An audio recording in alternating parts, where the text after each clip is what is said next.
ಅರೆಮಲೆನಾಡು ಭಾಗ ಹಾಸನದಲ್ಲೇ ಹೀಗಾದರೆ ಪರಿಸ್ಥಿತಿ ಇನ್ನು ಕರಾವಳಿ ಭಾಗದಲ್ಲಿ ಕೇಳಬೇಕಾ? ಹೇಳಿ ಕೇಳಿ ಸಮುದ್ರ ತೀರ ಉತ್ತರ ಕನ್ನಡ ಜಿಲ್ಲೆಯಲ್ಲೂ ಕೂಡ ಪರಿಸ್ಥಿತಿ ಇದಕ್ಕಿಂತ ಭಿನ್ನವಾಗಿಲ್ಲ.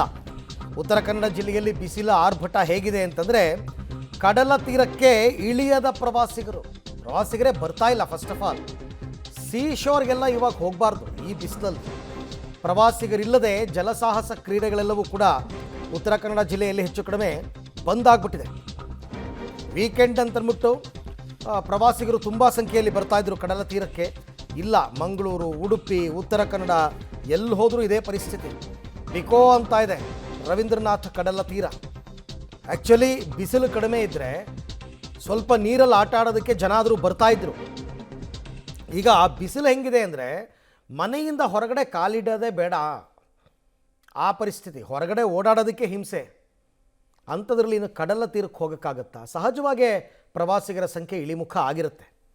ಜಲಸಾಹಸ ಕ್ರೀಡೆಗಳೆಲ್ಲ ಇದೆ ರವೀಂದ್ರನಾಥ ಕಡಲ ತೀರದಲ್ಲಿ, ಬಟ್ ಅಲ್ಲೆಲ್ಲ ಕೂಡ ಬಂದಾಗಿದೆ. ಬಂದಂದರೆ ಪ್ರವಾಸಿಗರು ಬರ್ತಾ ಇಲ್ಲ. ಹಾಗಾಗಿ ಇವಾಗ ಎಲ್ಲ ಪ್ರವಾಸಿ ತಾಣಗಳಲ್ಲೂ ಕೂಡ ಬಿಕೋ ಅನ್ನುವಂತಹ ಪರಿಸ್ಥಿತಿ. ಉತ್ತರ ಕನ್ನಡ ಜಿಲ್ಲೆ ಅಂತಂದರೆ ಅದು ಪ್ರವಾಸೋದ್ಯಮಕ್ಕೆ ಹೆಸರು ಮಾಡಿದಂಥ ಜಿಲ್ಲೆ.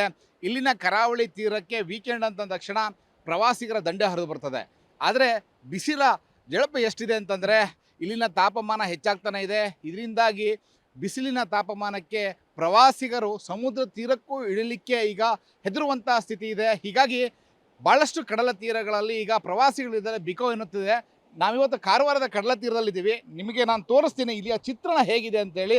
ನೀವು ನೋಡ್ಬೋದು ಯಾವ ರೀತಿಯಲ್ಲಿ ಖಾಲಿ ಹೊಡಿತಾ ಇದೆ ಅಂತಂದರೆ, ಯಾಕಂದರೆ ವೀಕೆಂಡ್ ಅಂದ ತಕ್ಷಣ ಪ್ರವಾಸಿಗರು ಮೋಜು ಮಸ್ತಿಗೆ ಕಡಲ ತೀರಕ್ಕೆ ಬರ್ತಾರೆ, ನೀರಿನಲ್ಲಿ ಇಳಿದು ಎಂಜಾಯನ್ನು ಮಾಡ್ತಾರೆ. ಆದರೆ ಈ ಇತ್ತೀಚಿನ ದಿನದಲ್ಲಿ ತಾಪಮಾನ ಏರಿಕೆ ಆಗ್ತಾನೆ ಇದೆ. ಹೆಚ್ಚಾಗಿ ತಾಪಮಾನ ನಮ್ಮ ಉತ್ತರ ಕನ್ನಡ ಜಿಲ್ಲೆಯಲ್ಲಿ ಹೋಲಿಸಿದರೆ 31ರಿಂದ 36ರವರೆಗೆ ಏರಿಕೆ ಆಗ್ತಾ ಇತ್ತು. ಆದರೆ ಟೆಂಪ್ರೇಚರ್ 31ರಿಂದ 36 ಇದ್ದರೂ ಕೂಡ, ಈ ಹಂತದಲ್ಲೇ ಇದ್ದರೂ ಕೂಡ ಈ ಹ್ಯುಮಿಡಿಟಿ ಅಂತೇನು ಹೇಳ್ತೀವಿ, ಬಿಸಿಲಿನ ಜಳಪಿನ ಒಂದು ಸೆಕೆಯ ವಾತಾವರಣ ಹೆಂಗಿರುತ್ತೆ ಅಂತಂದರೆ ಮೈ ಉರಿತಾ ಇರುತ್ತದೆ. ಹಾಗಾಗಿ ಕಡಲ ತೀರದಲ್ಲಿ ಇಳಿದು ಎಂಜಾಯ್ ಮಾಡಲಿಕ್ಕೂ ಕೂಡ ಜನ ಹೆದರುವಂಥ ಪರಿಸ್ಥಿತಿ ಇದೆ. ಪ್ರವಾಸಿಗರು ಇಲ್ಲಿ ಬಂದು ಎಂಜಾಯನ್ನು ಮಾಡೋದು ಬಹಳ ಕಮ್ಮಿ ಆಗ್ತಾ ಇದೆ. ನೀವು ನೋಡ್ಬೋದು ಈ ಭಾಗದಲ್ಲಿ ಎಷ್ಟೋ ಕೆಲವು ಜನರು ಕಡಲ ತೀರದಲ್ಲಿ ಈಗ ಇಳಿದು ಎಂಜಾಯನ್ನು ಮಾಡ್ತಾ ಇರೋದನ್ನು ನೋಡ್ಬೋದಾಗಿದೆ. ಇಲ್ಲಿ ವೀಕೆಂಡ್ ಅಂದಾಗ ನೂರಾರು ಜನರು ಕಡಲ ತೀರದಲ್ಲಿ ಇಳಿದು ಎಂಜಾಯನ್ನು ಮಾಡ್ತಾಯಿದ್ರು. ಆದರೆ ಇದೀಗ ಪ್ರವಾಸಿಗರ ಸಂಖ್ಯೆ ಇಳಿಮುಖ ಆಗಿರುವಂಥದ್ದು. ಬಿಸಿಲಿಗೆ ಹೆದರಿ ಜನ ಬರ್ತಾ ಇಲ್ಲ. ಯಾಕೆಂತಂದರೆ ಹೆಚ್ಚೆತ್ತು ಬಿಸಿಲಲ್ಲಿದ್ದಾಗ ತಲೆನೋವು ಬರುವಂಥದ್ದು, ವಾಮಿಟ್ ಆಗುವಂಥದ್ದು, ಸುಸ್ತಾಗುವಂಥದ್ದು ಆಗ್ತದೆ, ಅನಾರೋಗ್ಯ ಪೀಡಿತರಾಗ್ತಾರೆ. ಹೀಗಾಗಿ ಪ್ರವಾಸಿಗರು ಈಗ ಕಡಲ ತೀರದಲ್ಲೇ ಎಂಜಾಯ್ ಮಾಡಲಿಕ್ಕೆ ಬಿಸಿಲಿನ ಸಂದರ್ಭದಲ್ಲಿ ಬರೋದು ಬಹಳ ಕಮ್ಮಿಯಾಗಿದೆ.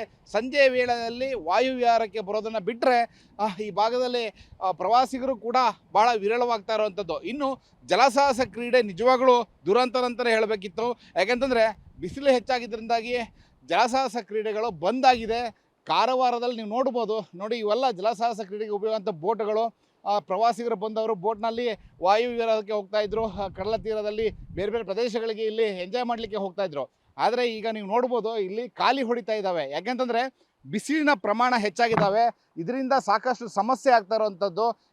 ಹಾಗಾಗಿ ಪ್ರವಾಸಿಗರು ಈ ಭಾಗದಲ್ಲಿ ಜಲಸಾಹಸ ಕ್ರೀಡೆಯನ್ನು ಕೂಡ ಮಾಡೋಕ್ಕೆ ಇಷ್ಟಪಡದಂಥ ಪರಿಸ್ಥಿತಿ ಇದೆ. ಹೀಗಾಗಿ ಜಲಸಾಹಸ ಕ್ರೀಡೆಯು ಕೂಡ ಈಗ ಬಂದಾಗಿರೋದನ್ನು ಕಾಣಬಹುದಾಗಿದೆ.